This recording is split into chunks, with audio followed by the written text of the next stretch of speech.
Okay, that's all clean. Nice bit of patina on this table. Well loved, well used. But this will be the new filming setup, possibly for the foreseeable future. We've been here, there and everywhere the last couple of years. We've had this, we've had this, this,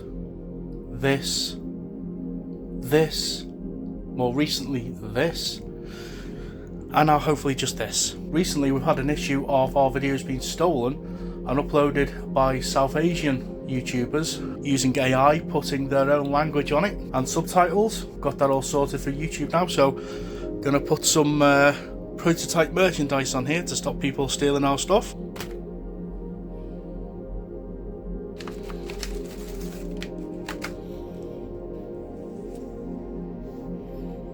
Just a prototype, but just trying things out. And that's that. Just putting the 3 down just to denote that it's our footage.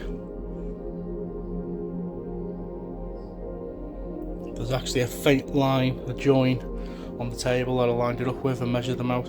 But again, that'll probably be the view from now on. Just got to get a few more bits sorted out and we can get filming. And this is what I'm left with now. Got all this stuff ready to go. Film some videos, be filming videos for the next few days and editing for the next few weeks. But it is what it is. We're moved in now, got this new setup. Let's get cracking. Catch you on the next one.